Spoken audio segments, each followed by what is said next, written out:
Hello, and welcome to Why Your Warranty Claims Process Needs Serious Intelligence. We are Nihilent Technologies, and we'd like to talk to you about our Site Into for Warranty Analytics solution. My name is Greg Baldini, and presenting with me today is Susan Van Riper. Warranty claims have a large impact on any manufacturer or retail organization. The impact can be felt in many ways, but financial impact is certainly the easiest to quantify. Beyond the financial impacts, though, warranty claims can also affect legal risk, customer satisfaction, and in general, the entire quality assurance process. Ultimately, warranty claims, though, come right out of the bottom line. They come out of sales. What our Site Into for Warranty Analytics solution allows you to do is it leverages a modern data architecture to provide timely advanced analytics when and where you need it. We support deep analyses to understand things like root cause, understanding early detection, and understanding the impact and exposure of specific warranty claims and trends on the organization. And we put in place proactive measures for this early detection and advanced analysis. So let's actually take a look at the solution and understand some of the things that we can do with it. When we look at our warranty analytics solution, we've got a number of dashboards. And so what we're looking at here is a fictional company, Bikes R Us, a manufacturer and distributor of mountain, road, and touring bikes. So let's just take a minute to understand this company, understand a little bit more about Bikes R Us. What we're looking at here is data through June of 2017. So all of this reporting is as of the halfway point of the year. We can see pretty easily up at the top left here that we've got three different product lines: mountain bikes, road bikes, and touring bikes. And we can see based on this trend that touring bikes were introduced in the 2017 model year, with just a couple of sales in 2016, but then quickly coming in at the second place seller for 2017. We can see that road bikes make up the vast majority of our sales, and mountain bikes come in third out of those three. Looking down on the bottom left, we can see the global distribution of where we're selling these bikes. And up on the top right, we'll see an additional map that shows where we are producing these bikes. And what we can see pretty easily is that we're selling and producing mostly in the United States. We can also understand more details about our various product lines. So we can take a look at just road bikes and understand where those are being sold, where they're being produced. We can also see our average price on these road bikes, about $928. And road bikes have totaled $35 million in revenue across the lifetime of our company. We can look at touring bikes, which we have just introduced in the past year, and already in our partial 2017 year, they've earned us $7.5 million of revenue with an average price of about $910. We can also look at our mountain bikes, our lowest seller, but actually our highest average price, coming in at $1,415 on average for a mountain bike being sold. And these have made us about $27,400,000 over the life of the entire company. We can easily drill up and down these hierarchies and understand higher and lower levels of detail. So if we wanted to understand what makes up those numbers for the first half of 2017, we can drill down here and see the numbers at a quarter level, or we can keep going down and we can see this down to the month level and understand the movement and patterns across these various product lines over time. We can also take a look at our warranty claims and just understand at a high level, what does this trend look like? And one thing that jumps out very quickly is our mountain bikes. Despite being our lowest seller in terms of number of units sold, mountain bikes definitely win, or in this case lose, on the total number of warranty claims that have been submitted against them.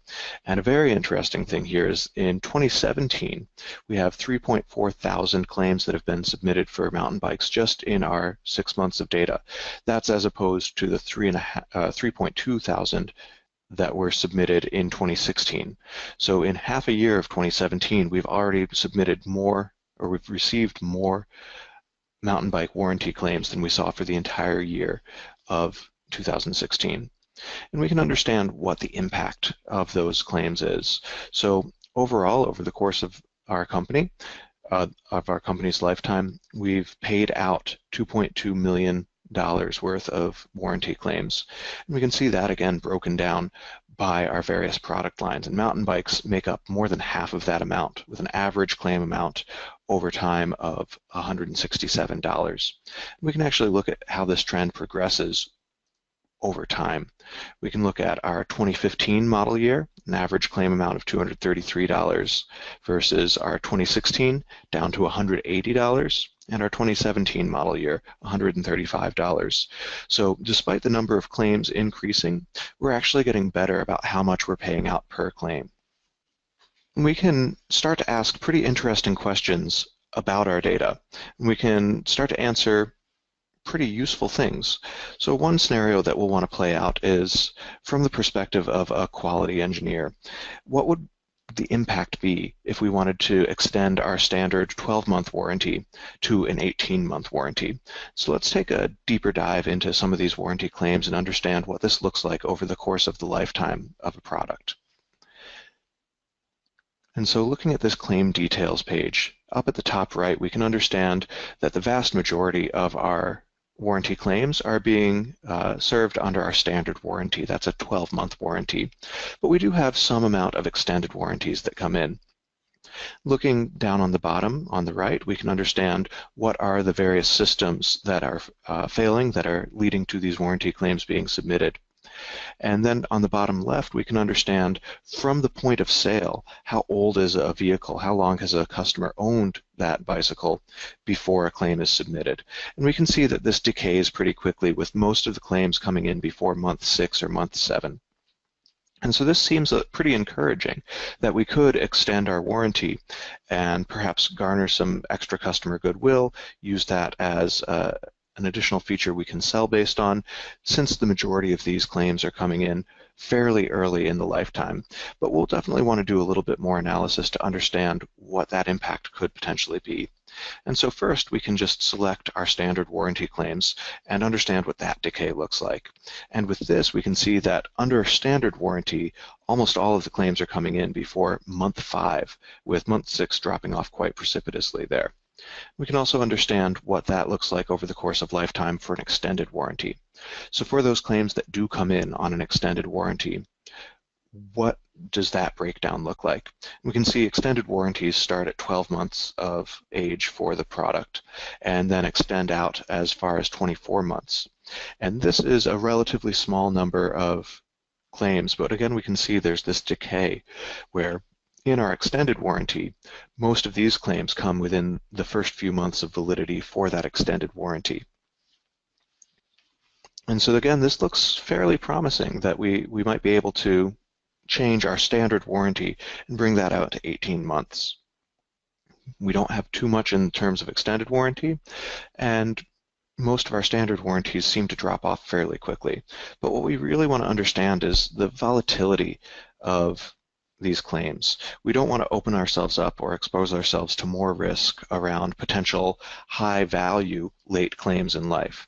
And so one thing that we can look at is this variability. And with this, what we can use is some of our patented process for automatically creating control charts for Six Sigma analytics.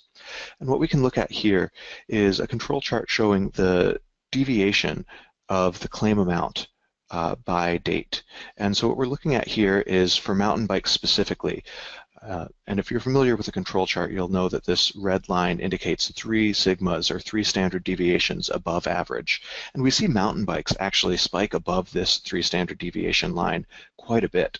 And what this tells us is that over the course of mountain bike warranty claims, we see high variability, and we can't put a good prediction on the total claim amount that will come. And we can compare this to our newest product line, the touring bikes. And with touring bikes, we've obviously implemented a new manufacturing process, and this gives us actually a much more controlled and a much narrower band of warranty claims that we're paying out in, as opposed to those mountain bikes. And so what this tells us is we don't really have a good handle on when and how mountain bike warranty claims will come in, or how much they'll be. And what I'll want to do now is switch over to Sue to take a look at some of the advanced analytics we can do about what are the rates of warranty claims over the course of lifetime for a product. So Sue, take it away. Thanks, Greg. As mentioned previously, the bikes that we are looking at right now have a 12-month warranty with an optional extended warranty. But originally, we had considered both a 12-month warranty and an 18-month warranty. Now, let's take a look at how advanced analytics helped us arrive at the decisions that we made on the warranties that we were going to be offering. First, what I want to show you is a Weibull probability distribution function, or PDF. Yeah, I know that's a mouthful, but this is a commonly used plot in survival analysis and is particularly important for warranty analytics. For this plot, what we did is we took the initial quality test data that we had done and doing the sampling coming off our manufacturing line, as well as some of the very early warranty claims data. And then what we wanted to do is to forecast out what the overall failures for bikes would be. And again, here we're using a commonly used tool. It's called a Weibull distribution for forecasting those expected failures over the life of the bikes. As we look at this plot, what we're looking at on the x-axis is the number of days past the purchase date. So after the customer actually purchased the bike. We chose the purchase date as we thought it was much more meaningful than the actual production date because it's really the usage that we're looking at. On the y-axis, what we are looking at here is the probability on each day of having a bike fail, a single bike. And really what we want to do first of all in looking at this is look at the shape of the curve that we have here. What we see is a very, very high rise right at the beginning, and then it starts tailing off over time. So what this may indicate is that we might have a problem in our manufacturing process, and we're actually shipping off bikes with quality issues, or we might have a shipping problem. But there is a sharp uptick right when people start using their bikes. Now, we can investigate that further, and Greg will show you how we start looking at that after we're done with the advanced analytics piece here. The other thing that we can look at on this plot is the mean time to failure. And really what this is, what is the average number of days after the purchase of a bike that we will get a failure for that bike? And that is represented by the solid vertical line here. And what we see is it's right around 500 days. The dashed red lines here are 95% confidence intervals. And so, you know, if we did this a number of times, we would get anything from 485 to 515 days. So it's, you know, right around 500 days. So now what we want to do is to look at the actual claims that are coming in. Now, there's a number of different charts that we could look at, but for this particular analysis, let's go ahead and take a look at the reliability plot. So here what we're showing is, again, we have the number of days after purchase, and we have the reliability on the y-axis. And what this is saying is here is 60% of the bikes will not have had a failure at 210 days. Okay, so this is looking at all the 3 different product lines and all the different model years. Now, we had said the mean time to failure, which is equivalent to the 50th percentile here in the reliability, we expected the 50th percentile to be at about 500 days. But what we're actually seeing here is that the mean time to failure, or the 50th percentile, is actually a little less than 300 days. So our forecast wasn't really good. And in looking at previous claims coming in, we suspect we might have a problem in our mountain bikes. So let's go ahead and just click on the mountain bikes. And what I want you to do is to watch how this curve changes when we just click on the mountain bike. Okay, you can see it's shifted a little bit. And the biggest shift is actually the number of days here actually went from 1,000 down to about 800 in this area. And it seems like the shape is very similar. So while everything is a little bit shorter, it's the same kind of pattern. Okay, so this is taking a look at all 3 model years. But you know, we actually suspect that the model year 2015 is probably a little bit better than 2016 and is better than 2017. So what we can do is we can actually take a look at that. So let's look at model year 2015. And again, what I want you to do is watch this chart as I change. So if we look at this, we can see that it actually shifted over to the right a little bit. So if we look at the 50th percentile, we're starting to look, it's right around 300, which was a little bit more than the average for all 3 years for the mountain bike. Again, watch how this changes as I click on 2016. You know, it shifted to the right, but in actuality, because the number of days changed, and we look at the 50th percentile, what we can see it's in around 230 to 240 days, which is actually worse than 2016. And again, let's look at 2017. It actually shifts to the right, but notice that the number of days are actually fewer. And if we look at the mean time to failure, or the 50th percentile, we're all the way down to 160 or 170 days.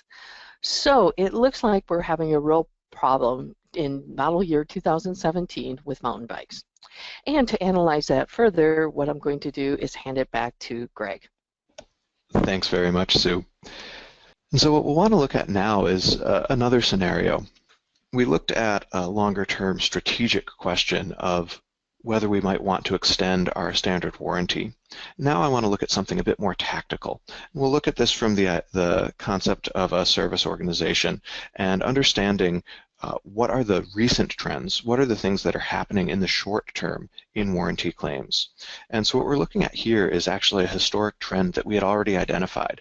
If we look at this top left chart, we can see a significant spike in March. And what this is telling us is that we have a certain baseline of warranty claims that we were expecting, and then this spike is indicative of a new trend. This is something that we'll want to understand. And this is where we can leverage some of the advanced slicing and dicing to really dive into a root cause analysis of what is causing this spike in March.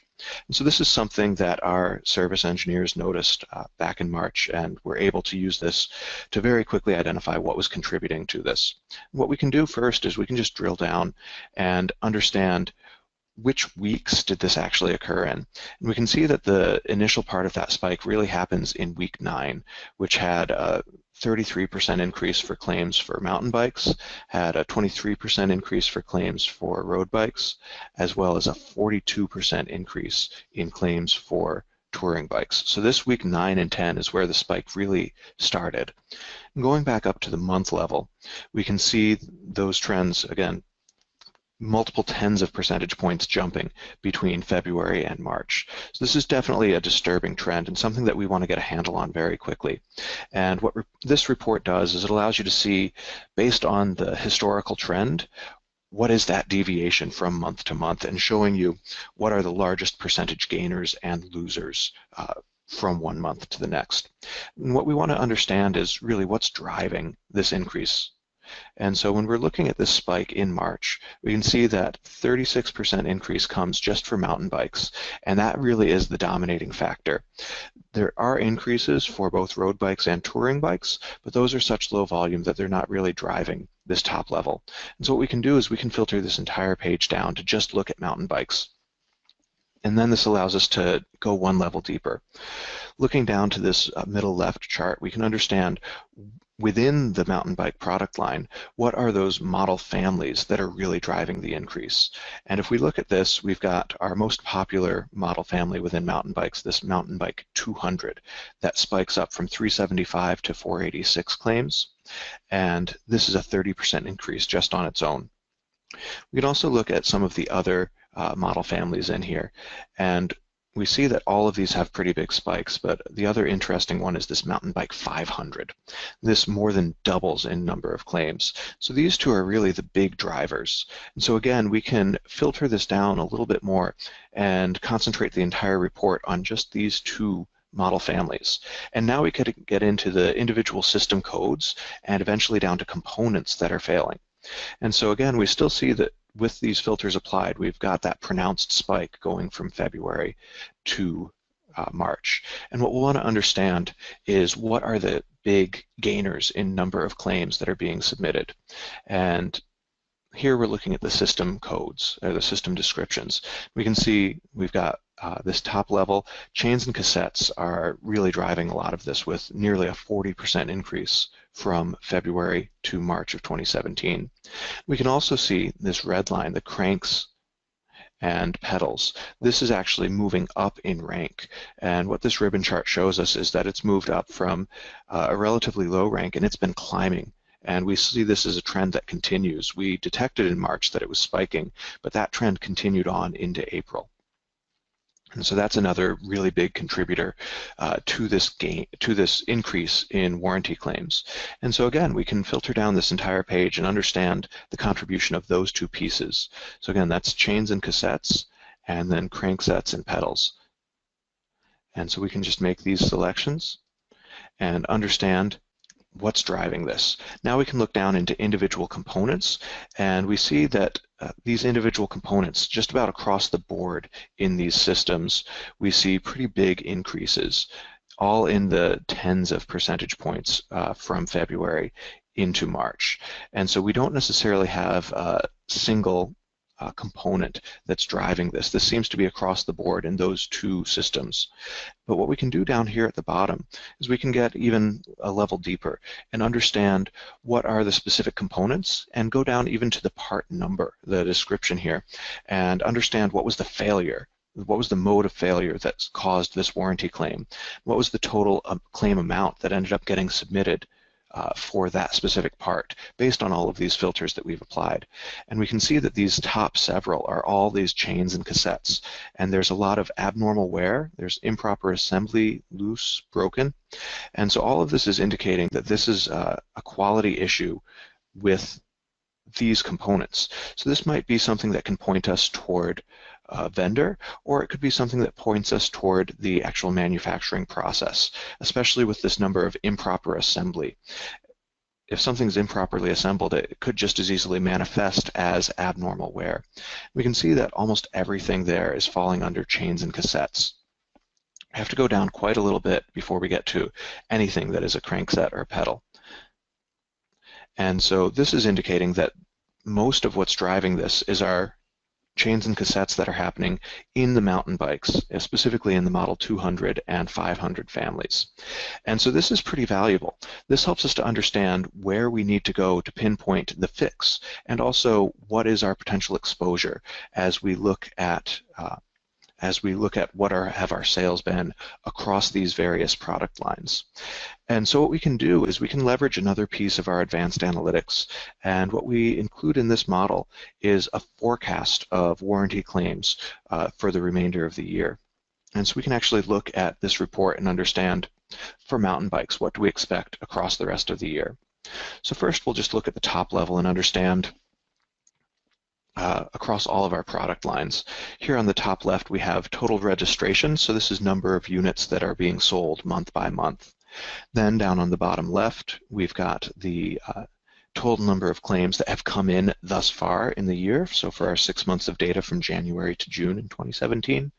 And then on the bottom right what we have is a monthly forecast at the model or the product line level that shows us for the remainder of the year at a month level what will our number of claims be. And so what this allows us to do is really understand our exposure. So we can look at mountain bikes and we can see within 2017 in our 6 months of data we've sold just shy of 7,000 mountain bikes, looking at $7 million in revenue, and we've already got those 3,400 claims that we saw in our initial reports. But what we can see here is what the breakdown of those claims is over time. So first of all, we see that spike in March. After that spike, we can see that that sort of started to level off. And then we can start taking in our forecast.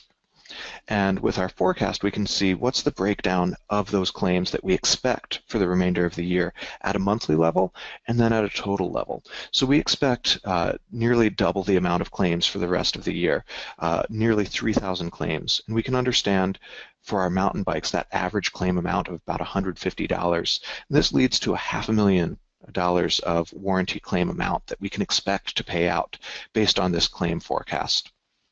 And this is based on just the units that we've sold thus far in the year. If we continue to sell mountain bikes throughout the year, we can expect this number of claims to go up even further. So if we issue a recall that might stop sales. But if we don't issue a recall, we can expect to continue selling and to continue having to serve these warranty claims against mountain bikes. And this is the type of exposure that we would want to understand to help better make a decision regarding whether we should issue a recall or whether we can handle these with our remaining warranty reserve.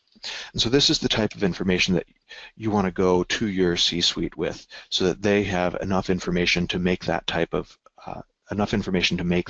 decision. And again, I'll want to hand this over to Sue for just a minute to talk about what goes into this forecast and why we can count on this and what this really brings to the table in terms of planning. Rather than just doing historical reporting, we can use this very much as a planning tool. So Sue, if you could give us a little bit more detail on what goes into these forecasts and how we can leverage these. Thanks, Greg. So what you're seeing here is the result of some machine learning that we've done in the background. We've used deep neural nets as well as some decision trees and on claims data, and actually stored them in the database and are showing the results here. Thanks very much, Sue. And so, as we can see, there are a lot of interesting questions that we can ask of this data and a lot of interesting answers that we can get out of it. But to summarize, the benefits that we get out of the warranty analytics solution are manifold. We can do early detection and root cause analysis to understand what is going into trends that we see in the data and have enough information to make meaningful decisions about how to address those trends.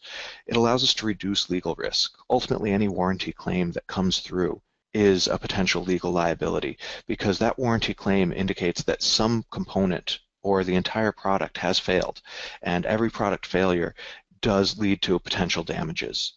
We get increased accuracy in reporting for the remaining capital reserves.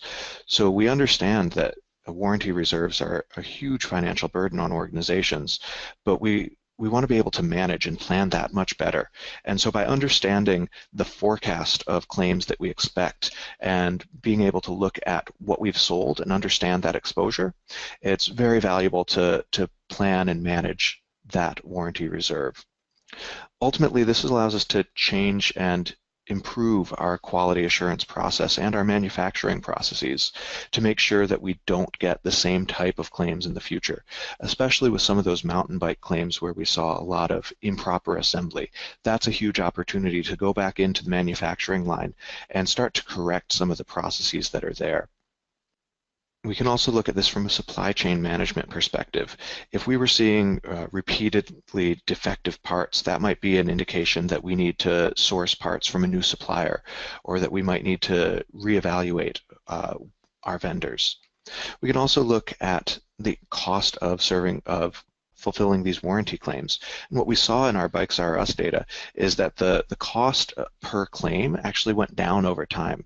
And that's the type of benefit that you can get. You can make sure you manage toward the most expensive warranty claims, ensure that you won't be hit with those expensive ones. And it's okay if you're still paying out on some of the lower value claims. But what we want to do is make sure that we can address the high value claims early, understand when those are trending upward, and put in place some sort of mitigation. And ultimately, all of this leads to customer satisfaction, because once again, a warranty claim implies that a customer has a product that is malfunctioning in some way. And so by managing this process, by improving our quality assurance, we end up with happier customers and fewer claims. And I'd just like to talk a little bit about some of the expertise within Nihilent that's gone into this solution. We are historically a global consulting organization with BI and advanced analytics practices, and we've served manufacturing and retail industries extensively over the course of our organization's history.